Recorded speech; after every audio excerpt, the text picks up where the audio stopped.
réponds quand je t'appelle. Adonai,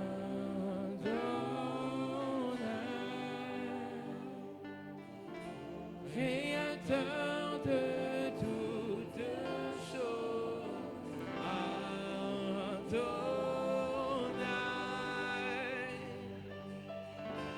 tu réponds quand je t'appelle. Adonai,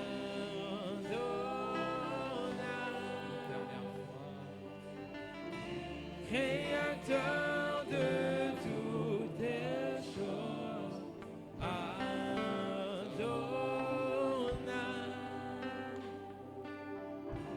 tu réponds quand je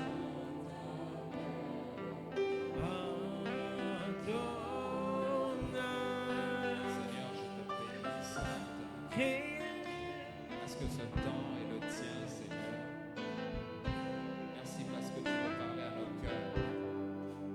Merci pour ces anges que tu disposes en ces lieux. L'Esprit du Seigneur, l'Éternel est sur moi. Et l'Éternel m'a oint pour annoncer une bonne nouvelle.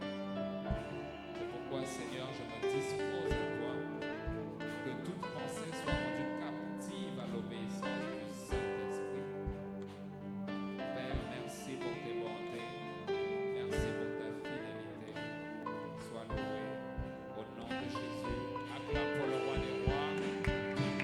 Acclame pour le Seigneur des seigneurs. C'est lui que tu veux nous rencontrer ce matin. Alléluia. Dis à ton voisin, bienvenue dans la présence de Dieu. Bienvenue dans la présence de Dieu. Alléluia. On peut s'asseoir dans la présence de Dieu. Asseyez-vous dans la présence de Dieu. Amen, amen. Bonjour ma maison. Amen. On peut s'asseoir dans la présence de Dieu. Je suis très content d'être là ce matin parce que je dis je suis à la maison. Amen. Ça fait longtemps que vous m'avez manqué. Amen. Alléluia. Et c'est toujours une grâce et un privilège de pouvoir de pouvoir communier ensemble chaque fois qu'on vient ici. Et le Seigneur nous permet justement ce matin encore une fois de pouvoir partager la parole ensemble, mais en s'édifiant les uns les autres. Amen. Et je veux rendre grâce à Dieu pour l'apôtre de la maison. Amen. Acclame pour le roi des rois. Acclame pour son serviteur. Dis merci au Seigneur pour cet homme, le pasteur Lévi Kongolo, qui est une bénédiction. Amen. Et pour maman Marianne. On dirait que tu n'es pas content. Je te demande d'acclamer ton père et ta mère. Alléluia. Gloire à Dieu. Amen. Je veux rendre grâce à Dieu pour les hommes de Dieu qui sont là. Amen. Et je veux dire merci à Dieu pour ma merveilleuse épouse qui m'a accompagné ce matin, maman Léna. Je t'aime encore. Alléluia. Ce matin, nous allons partager sur un thème que le Seigneur a mis dans notre cœur depuis, je crois, 2 semaines. Ça fait 2 semaines que nous en parlons avec mon épouse, avec des frères. Et j'ai compris que ce message, effectivement, est pour quelqu'un ce matin, mais également pour ma propre vie. Amen. Parce que quand la parole sort, elle est d'abord pour toi qui prêches, mais également pour le peuple de Dieu. Amen. Et ce matin, le Seigneur veut nous interpeller sur le cœur du Père, le Père céleste. Le cœur, dis à ton voisin, le cœur du Père. Amen.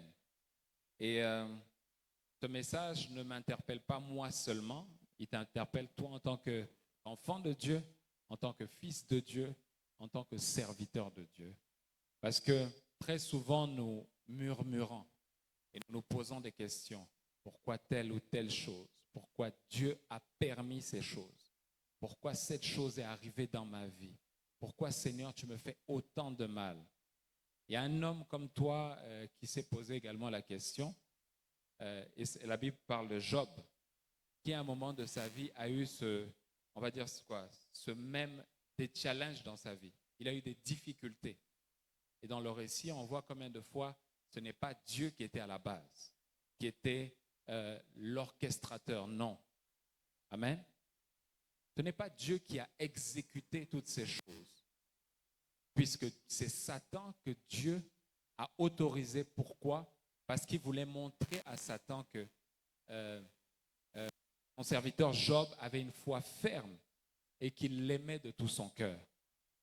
Et très souvent, ce n'est pas Dieu qui permet ces choses, mais nous avons un adversaire. La Bible dit que nous ne devons pas ignorer les desseins de Satan. Quand un malheur arrive, les gens se tournent très souvent vers Dieu en disant « Mais Seigneur, pourquoi? Pourquoi tu as fait ça? Pourquoi tu as permis ces choses ?» Et très souvent, la parole de Dieu nous répond. Je n'ai jamais eu un temps d'échange avec Dieu là-dessus. Le piano peut peut-être m'aider. Amen. Où j'accusais Dieu, entre guillemets, et j'avais raison. À la conclusion était telle que j'ai fait quelque chose. J'ai ouvert une brèche où je n'ai pas compris ce qui se passait, ou éventuellement je n'ai pas bien interprété ce qui m'arrivait. Parce que des fois, il y a des choses qui se passent dans notre vie parce que c'est une saison qui est en train de se passer. Et Dieu est en train de parler à quelqu'un. Il y a des fois, la grâce ou la parole prophétique qu'on t'a donnée cette année, que Dieu a donnée dans ta vie cette année, t'oblige à monter à une dimension spirituelle. Et quand ce mandat spirituel est donné, quand cette onction spirituelle est donnée, les adversaires relatifs à ça également se positionnent. Alléluia. Le pianiste est là. Amen. Excuse-moi, hein, j'aime bien rester connecté. Alléluia. Et c'est ce qui se passe des fois. C'est que Dieu t'a parlé en décembre, mais en janvier, février, mars, tu as commencé à avoir des adversités qui, comme te dépassaient. Tu avais l'impression que ça te dépassait, mais en réalité, non. Puisque la Bible dit justement que Dieu ne va pas nous tenter au-delà de notre propre capacité. Ça veut dire qu'en réalité, Dieu te demande d'aller un peu plus en eau profonde. Dieu t'a donné cette capacité de pouvoir résister et de pouvoir justement mettre fin à ce que tu traverses. Et la relation avec Dieu et les enfants de Dieu est quelquefois, très souvent, incompréhensible parce que nous devons comprendre Dieu. Vous savez, c'est comme un enfant qui était dans la rue et à qui désormais on dit « tu vas habiter à la présidence ». Bon, le mode de fonctionnement qu'il avait dans la rue ne peut pas être le même qu'à la présidence. Pourquoi? Parce qu'il rentre dans une dimension spirituelle, naturelle, qui fait qu'il devient quelqu'un de très, très, très important. Donc, il ne peut pas porter les mêmes habits qu'avant. Il y a une éducation qu'on doit lui donner. Il y a une manière de fonctionner qu'on doit lui apprendre. Il y a un certain nombre de choses comment il doit se tenir, où est-ce qu'il peut aller, où est-ce qu'il ne peut pas aller. Et c'est ce que Dieu fait dans nos vies. Quand tu deviens enfant de Dieu, alléluia, tu deviens plus qu'un fils à la présidence. Tu deviens l'enfant du Dieu tout-puissant. Amen. Lui qui t'a pris dans la rue est obligé de faire un travail où il te reprogramme, il te rééduque. Il est obligé de pouvoir télécharger en toi les valeurs du royaume. Amen, amen. Et c'est ce qui se passe. Nous devons comprendre le cœur de Dieu. Nous devons savoir comment Dieu fonctionne. Qu'est-ce que Dieu aime et qu'est-ce que Dieu n'aime pas. La première des choses, c'est que la Bible dit que Dieu est amour. Donc, en Dieu, en d'autres termes, tu ne verras jamais la haine dans le cœur de Dieu. C'est impossible.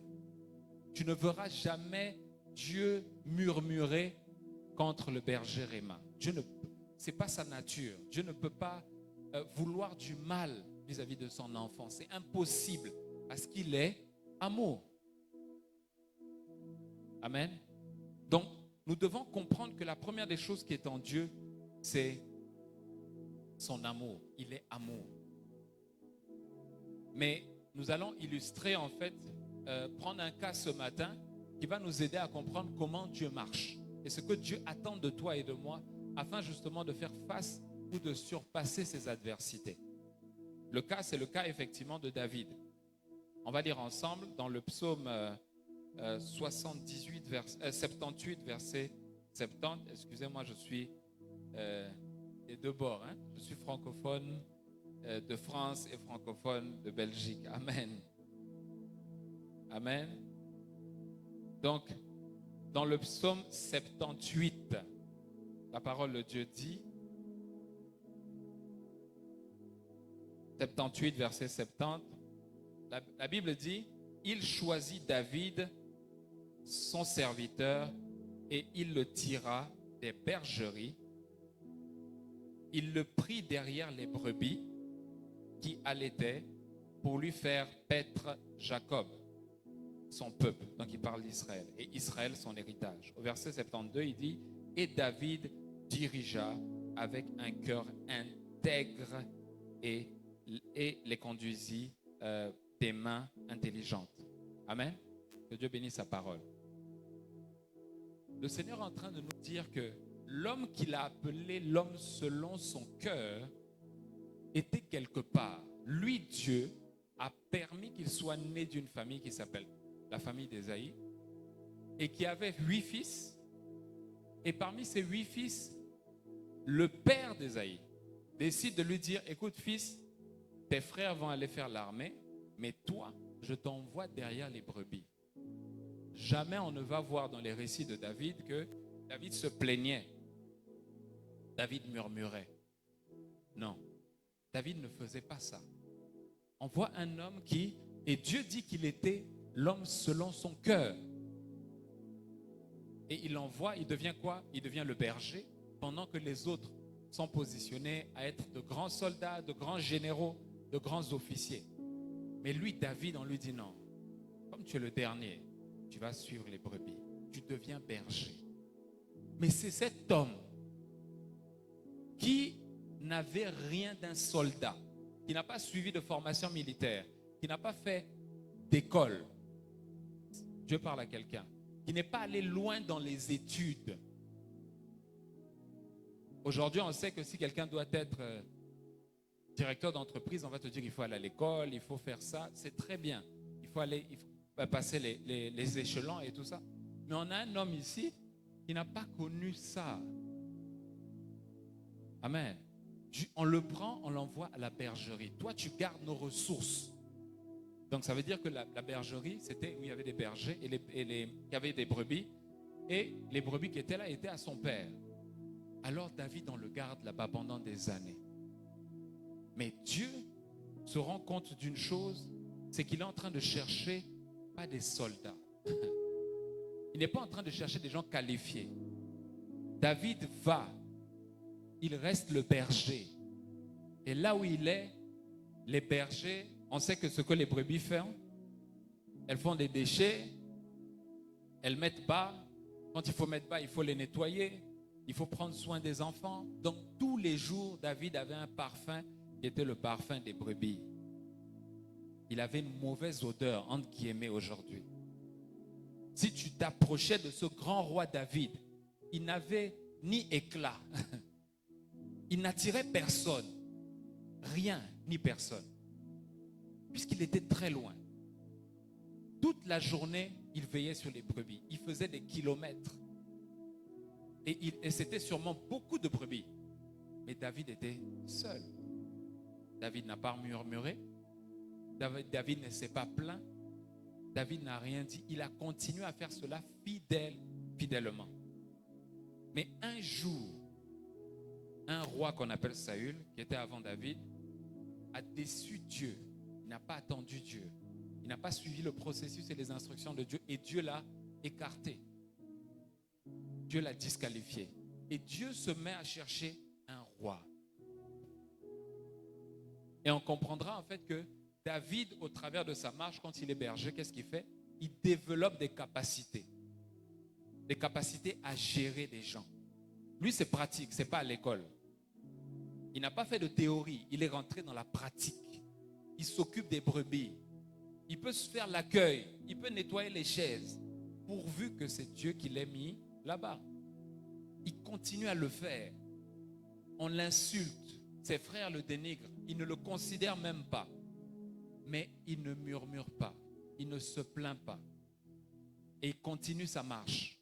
Il continue à s'occuper des brebis, mais il s'occupe et il développe des capacités à aimer les brebis. Il commence à aimer la nature de Dieu. Il commence à aimer ceux qu'on lui a confiés. Parce que tu ne peux pas garder ce que tu n'aimes pas.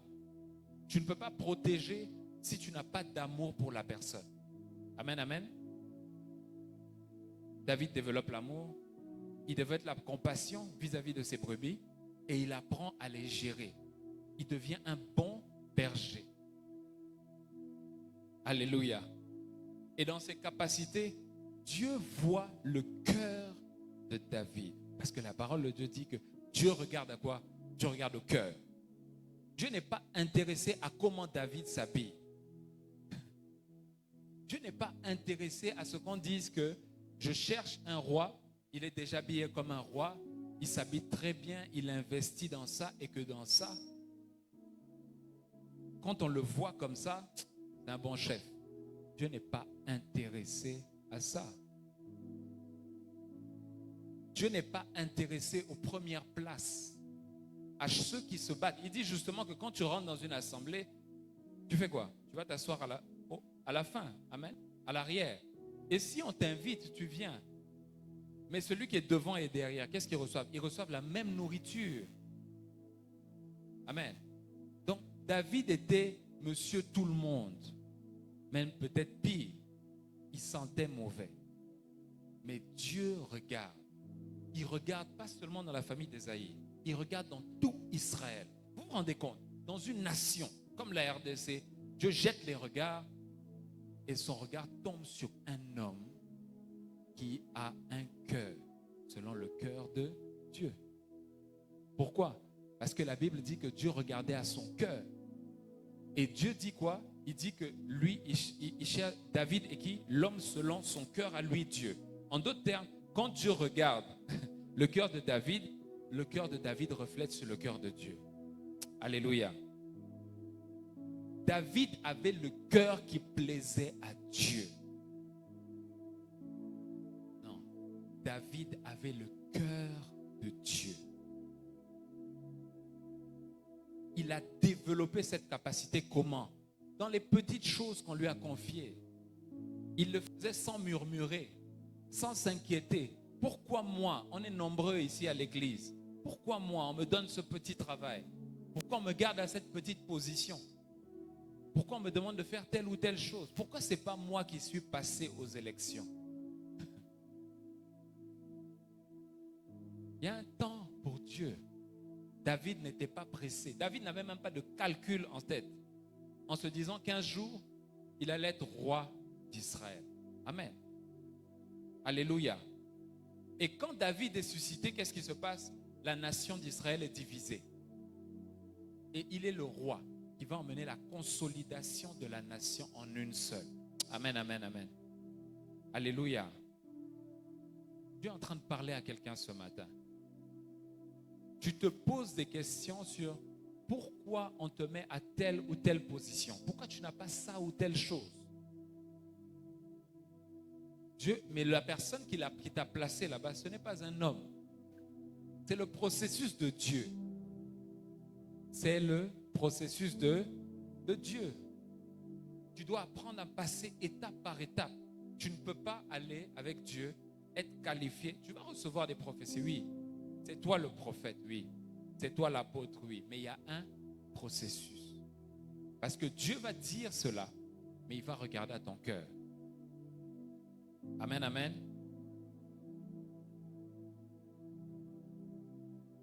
Et dans le cœur, il y a quoi? Dans le cœur, il y a ça vient de Kadia, c'est un mot grec qui veut dire effectivement le cœur, mais qui regroupe à la fois la vie naturelle et la vie spirituelle. C'est pourquoi le cœur, notre cœur, est plus qu'important pour Dieu. La Bible dit garde ton cœur plus que tout. Amen. Il te demande de garder ce cœur-là plus que tout.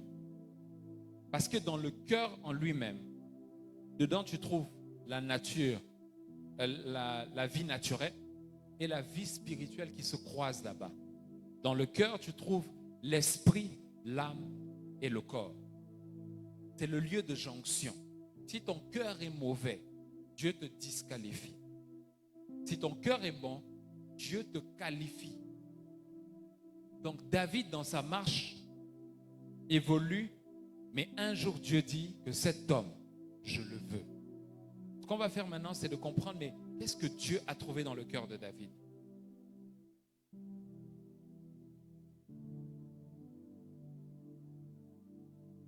Dans le cœur de David, Dieu va voir un homme intègre.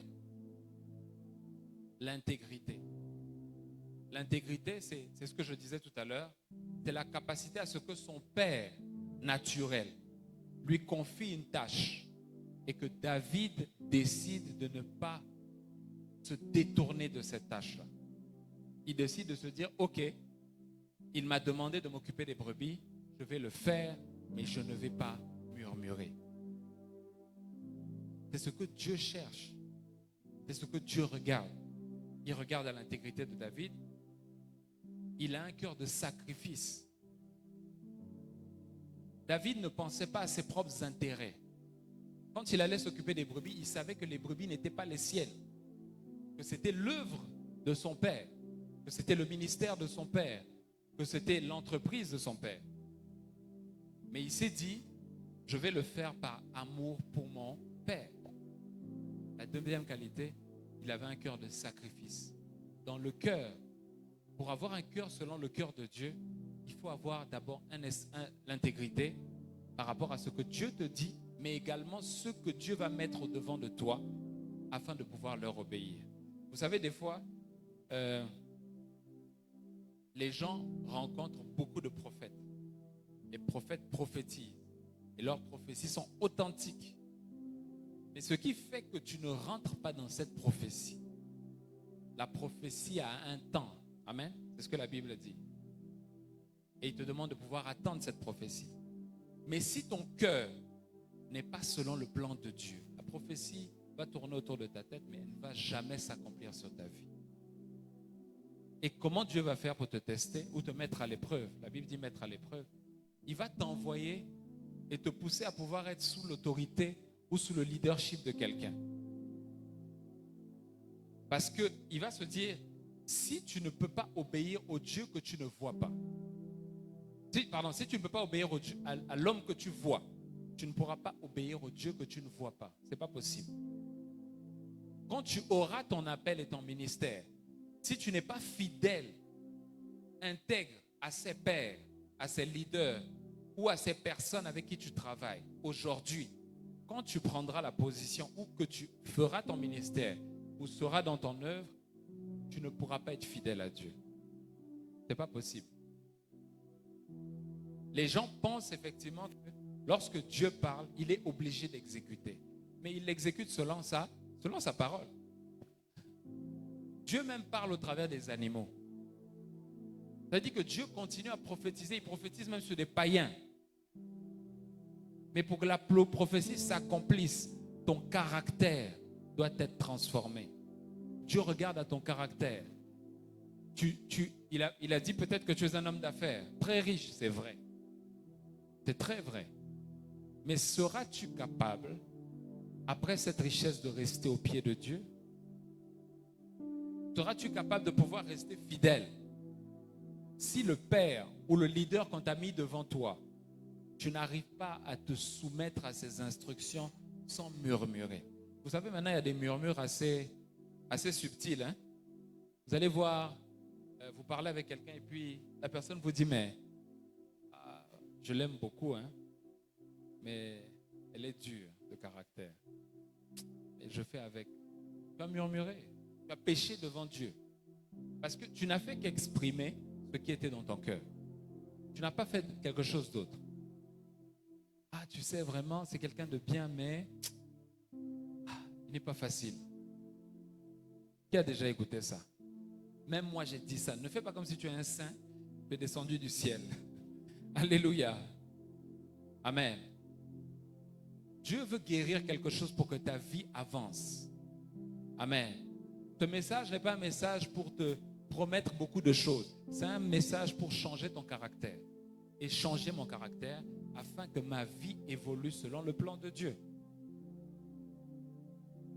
Si cela te fait mal, c'est qu'il y a une plaie. Et on a mis de l'alcool. Mais l'alcool n'est pas mauvais. L'alcool est fait pour guérir. Combien de leaders, combien de personnes Dieu a mis devant nous et nous n'avons pas réalisé combien de fois ils étaient des pères, des mentors, des leaders, des chefs qui devaient nous emmener quelque part. Et qu'on n'est pas resté à leurs pieds. Qu'on n'est pas resté à leurs pieds. L'histoire d'Élisée est un autre cas. Élisée est un prophète comme plusieurs prophètes de sa génération. Il y avait plein de prophètes à l'époque. Et Élie, qu'il suivait, parce que Élie était le disciple de Élie, il le suivait, mais Élie, une fois, vient sous instruction du Seigneur pour pouvoir faire quoi? Il met son manteau sur Élisée. Il met juste le manteau, il l'enlève et il part. Élisée dit que non. J'ai reçu le manteau parce que Dieu a dit à l'homme là de me oindre. Et ce n'est pas suffisant. Il avait déjà reçu un manteau. Il avait déjà reçu une onction.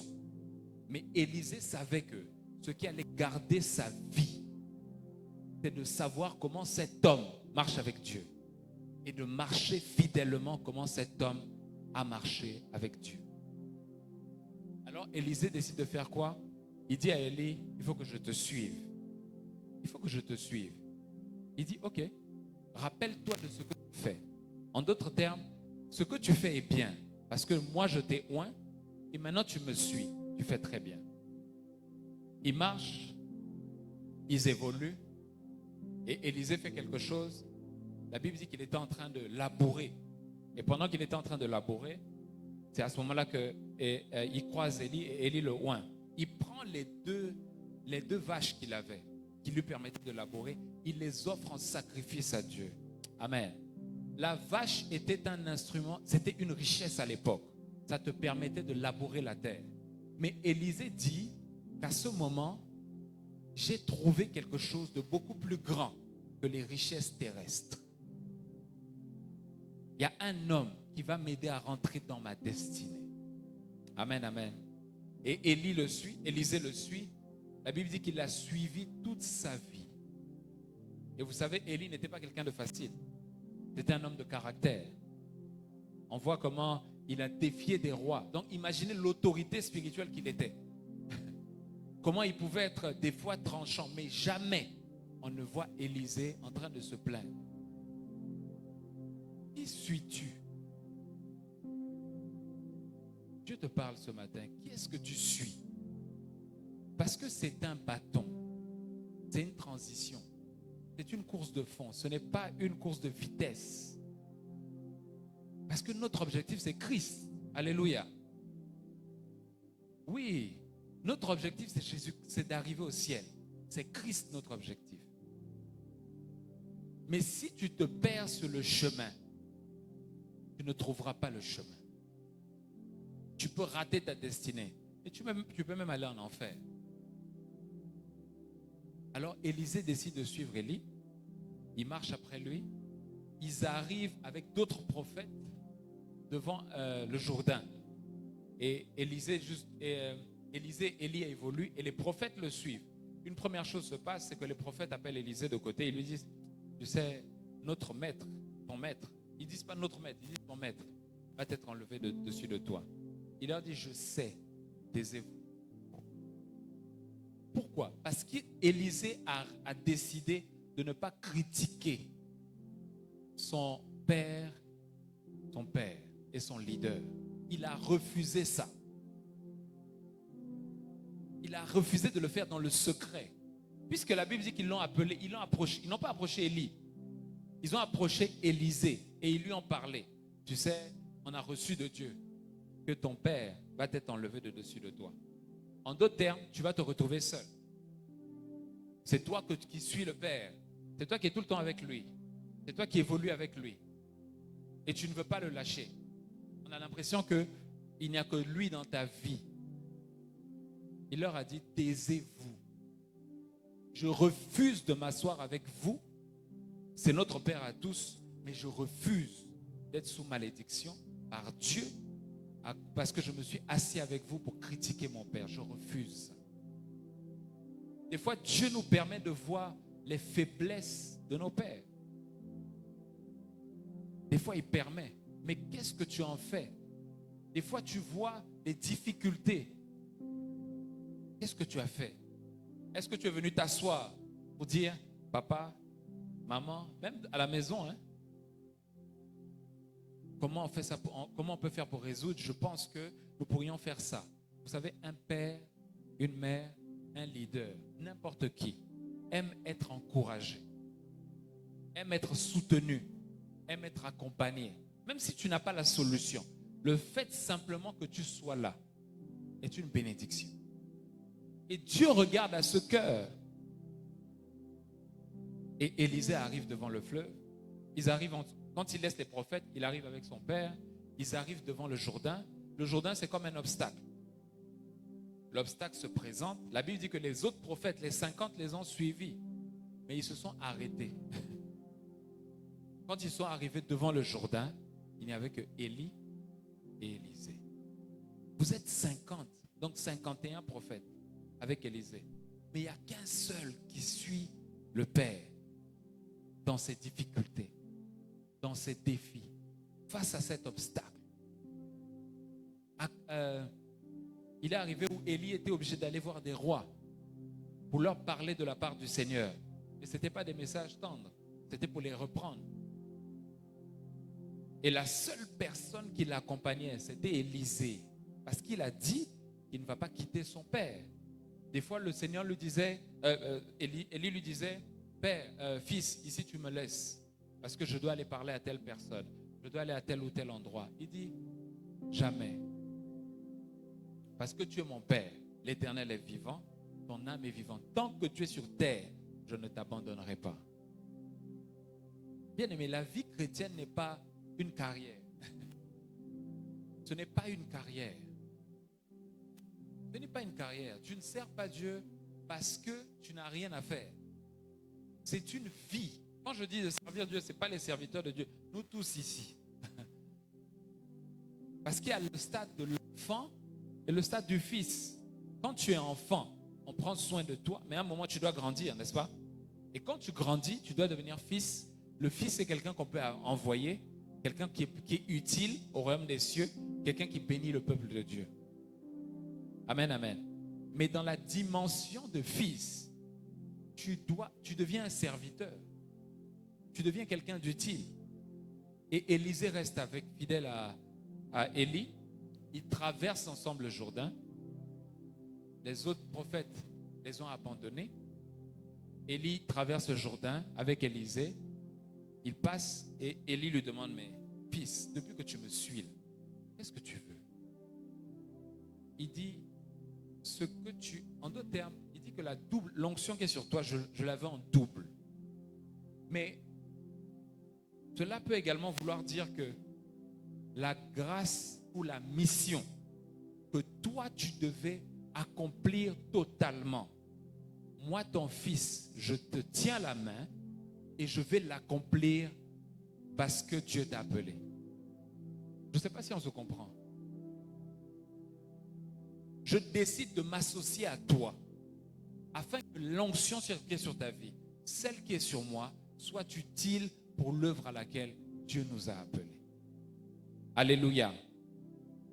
Et il lui dit justement qu'après cela, Élisée a opéré plus que Élie. Pourquoi? Parce qu'il est resté fidèle à Élie. Combien de fois tu as critiqué ou tu as jugé tes leaders? J'ai appris d'un sage il n'y a pas longtemps qu'il avait une difficulté avec son père biologique. Apparemment, il n'avait aucun problème. Mais à chaque fois qu'il se retrouvait seul, il murmurait dans son cœur. il murmurait. Et sa vie n'évoluait pas. Il murmurait dans le secret, sans le savoir. Et un jour, il a dit, Seigneur, mais qu'est-ce qui se passe dans ma vie? Et le Seigneur lui a dit, c'est parce que tu murmures seul. Parce que tu murmures seul.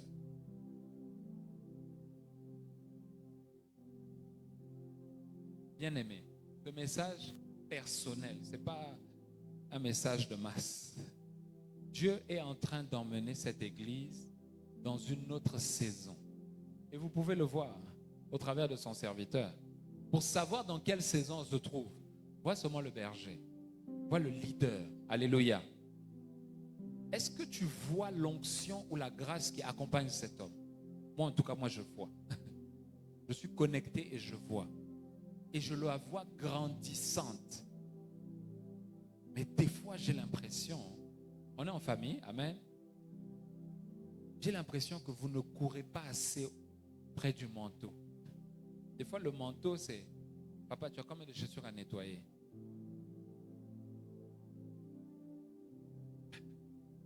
Papa, tu as combien de voitures à laver? Papa, qu'est-ce qu'il faut faire à l'église? Quels sont les challenges? Quelles sont les difficultés? Parce que si vous ne le faites pas, il y a un gap.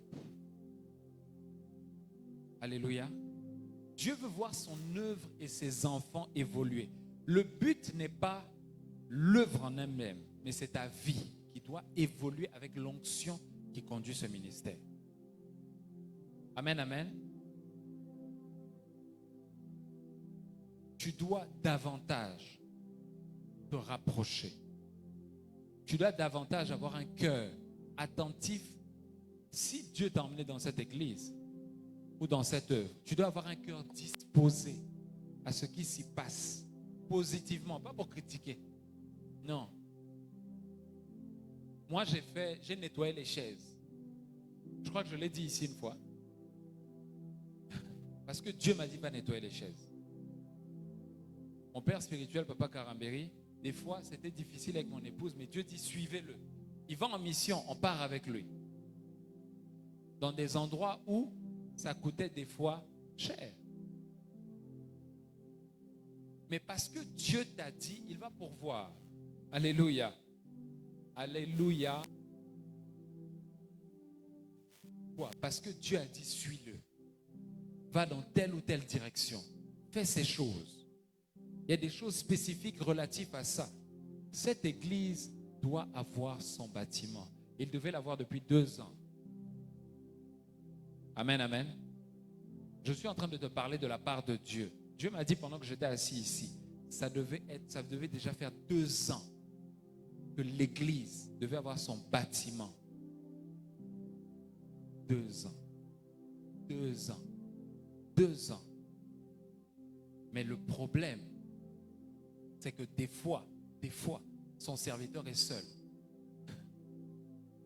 Sa servante est seule.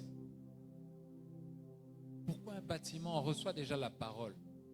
Si l'église n'a pas un fondement, n'a pas son adresse, son lieu de culte, vous savez, le monde ésotérique est très subtil. Et ils savent que combien de fois la terre a de la valeur. Vous pouvez vous retrouver un matin, je ne le souhaite pas et ça n'arrivera pas au nom de Jésus, mais dans d'autres endroits, ils achètent des terres, ils ferment des églises. Vous savez ça, non? Vous savez ça ou pas? Amen. Dieu te demande, comme Élisée, d'aller plus loin. Ce n'est pas une question de temps. Ce n'est pas une question de combien de temps. C'est de toute ta vie. Cette église, si elle est ton église, tu dois l'aimer. Tu dois te l'approprier. Tu dois la serrer dans ton cœur. Tu dois t'assurer que ce qui concerne cette œuvre me concerne également. Et dans cette dimension, je reviens à David. Dans ce que David faisait, il manifestait 3 grâces. Il manifestait la grâce du fils par rapport à son fils, à son père biologique. Il manifestait la grâce du serviteur par rapport aux tâches, du berger par rapport aux tâches qu'on lui confiait, et serviteur par rapport aux instructions qu'on lui donnait. Le berger s'occupe d'un troupeau, amen, mais il le faisait fidèlement. Ce qu'on lui a confié, il s'en occupait de manière fidèle et intègre, sans murmurer. Le serviteur recevait les instructions du Père et exécutait les instructions de manière fidèle. Et la troisième dimension, c'est celle du Fils. Comme David, à une dimension de sa vie, aimait tellement Dieu, il s'est dit non, ce Dieu ne peut pas être simplement un Dieu, il est mon papa. Alléluia. Parce que moi qui étais bas, il a fait de moi un roi. Ou il a mis sur moi cette onction. Alors qu'est-ce que je vais faire? Je vais développer. J'ai compris que ce Dieu est un père. Alors quand David a eu faim, il n'a pas eu peur d'aller dans le temple pour pouvoir prendre les pains de préposition qui étaient consacrés aux sacrificateurs. À l'époque, si tu mangeais, Dieu pouvait te frapper. Mais rien n'est arrivé à David. Parce que David est passé du serviteur de la brebis au fils bien-aimé. Ce matin, Dieu veut restaurer ces trois dimensions dans la vie de certaines personnes. Le fils, parce que le fils obéit aux instructions qu'on lui donne, mais il rentre dans l'intimité du papa. Il se demande, mais quelles sont les douleurs du papa? De quoi il souffre? De quoi l'œuvre souffre? De quoi ce que tu m'as confié souffre, Seigneur? Et il se bat à pouvoir les résoudre. Le serviteur exécute exactement les instructions qu'on lui donne. Peut-être que tu as été infidèle, mais Dieu veut réparer cela ce matin. Et la dimension de la brebis, c'est relatif à la responsabilité qu'on t'a fait, parce que la Bible dit, maudit celui qui fait l'œuvre de Dieu avec négligence. Ce matin, dans quelle dimension tu es? Dans quelle catégorie tu es? Et que tu penses réparer ce matin? Nous allons prier ensemble. Nous allons prier pour la première catégorie, celle de serviteur. Tu vas dire au Seigneur, Seigneur, je n'ai pas été un serviteur intègre. Je n'ai pas exécuté les instructions qu'on m'a données dans le temps. La négligence est un péché. C'est la nature de Satan. Et j'aimerais qu'on prie ce matin ensemble. Tu as murmuré par rapport aux instructions qu'on t'a données. C'est un péché. Alors là où tu es, élève la voix et demande cette grâce à Dieu. Dis-lui, Seigneur, pardonne-moi. Parce qu'on m'a confié des tâches et je n'ai pas été fidèle. Je n'ai pas été intègre. Je n'ai pas fait et j'ai murmuré ces choses. Je devais simplement exécuter et je ne l'ai pas fait. Pardonne-moi ce matin. Pardonne-moi ce matin. Seigneur, fais-moi grâce ce matin. Fais-nous grâce ce matin, Seigneur Jésus. Toutes les fois où nos pères, nos leaders, nos chefs, nos supérieurs ont dit des choses et ces choses, nous ne les avons pas exécutées fidèlement. J'ai murmuré, Seigneur. J'ai critiqué, Seigneur. Et je te demande pardon.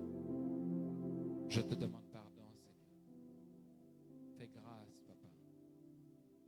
Fais grâce parce qu'à cause de moi, ton œuvre ou tes actions dans mon lieu de travail ou encore ici, dans ton œuvre n'ont pas été exécutées. Fais-moi grâce, Seigneur. Que ton sang efface ces péchés, ces transgressions. J'ai critiqué et je te demande pardon. Que le précieux sang de Jésus efface mes péchés. Que le sang de Jésus efface mes péchés. Pour la deuxième catégorie, nous allons prier pour les brebis, les responsabilités qu'on t'a confiées, mais que tu n'as pas exécutées. Tu les as fait avec négligence. Comme David, tu es dans un champ où il y a des gens qui t'ont été confiés. Il y a des actions qui ont été faites, mais tu les gères avec beaucoup de négligence. Avec beaucoup de négligence. Demande pardon à Dieu pour cela. Parce que tu as été un mauvais berger. Dieu veut réparer quelqu'un ce matin. Dieu veut réparer la vie de quelqu'un et la marche de quelqu'un ce matin. Quelqu'un veut même quitter, mais Dieu te dit, si tu quittes, tu n'auras pas compris.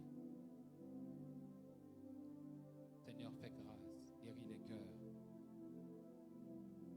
Seigneur, nous refusons de nous justifier. Tu m'as donné des responsabilités. En tant que berger, berger, ça veut dire pasteur, ça veut dire responsable. Quel que soit, ce n'est pas un titre spécifique dans ce cas-là. Même si c'est nettoyer l'église. Des fois, tu as nettoyé, mais tu as laissé la poussière. Seigneur, pardonne-moi. Pardonne-moi, Seigneur. Que ton sang efface mes péchés. Et la dernière catégorie, c'est en tant que fils. Le fils rentre dans l'intimité du Père. Ses blessures, ses difficultés. Et il veut voir comment résoudre les solutions du Père. Ou comment les partager. Comme Élisée, comme David. C'est la plus grande dimension. Parce que dans la dimension du fils, tu as la dimension du serviteur, mais aussi de la brebis, du berger. Tu rentres dans l'intimité du Père. Seigneur, pardonne-moi parce que je n'ai pas été un fils fidèle. Je ne me suis pas intéressé aux choses qui te touchent, aux choses qui touchent ton serviteur et ton leader. Et mon patron, Seigneur, je te demande pardon. J'ai été égoïste, Seigneur. Et je me repens ce matin. J'ai compris, Seigneur. J'ai compris, Seigneur. Fais de moi un bon fils qui veille sur le papa, qui veille sur le supérieur, qui veille sur les collègues, qui veille sur les brebis, qui veille sur les responsabilités qu'on m'a données.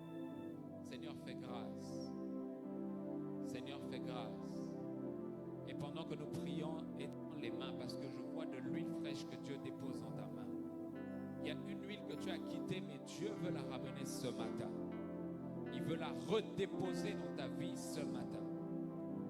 Lebraila sahaba toto toromanchetede. Lugrila sandara bashere bakarabantere bashadada. Lugrila sanda barabashere de kontoro bashedede. On papara bashandara bagrila santo. Libraila sarabashedede. O korobashara bantete. Oh Saint-Esprit, déverse cette huile dans les mains.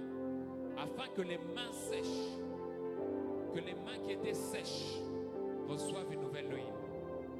Dans le nom de Jésus, que l'œuvre des mains marche à nouveau au nom de Jésus. Qu'elle prospère à tous égards. Qu'elle prospère à tous égards. Qu'elle prospère à tous égards. Oh, Saint-Pré, la Sadabaché, crée la Sande. L'Uzibra et la Saharabaché, Père, je prie que tout esprit de Jézabel soit lié, chassé de cette église au nom de Jésus. Je te réprime au nom de Jésus. Esprit de séduction, je te réprime au nom de Jésus. Esprit d'envoûtement, je te réprime au nom de Jésus.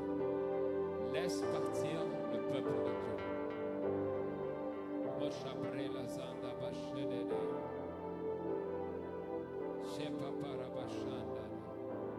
Seigneur, merci Père.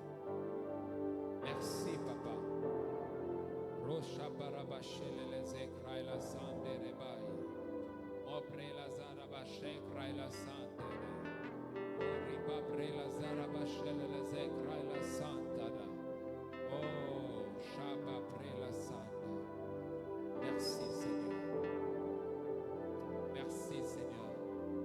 Merci pour cette grâce de ce matin. Je te rappelle au service.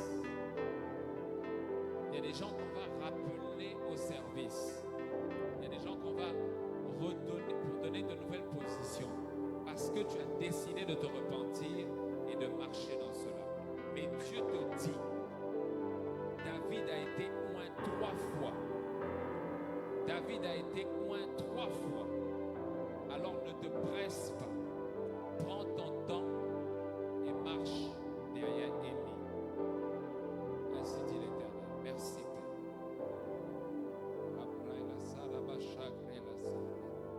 Rends grâce à Dieu. Remercie-le ce matin. Merci Père pour tes bontés, ta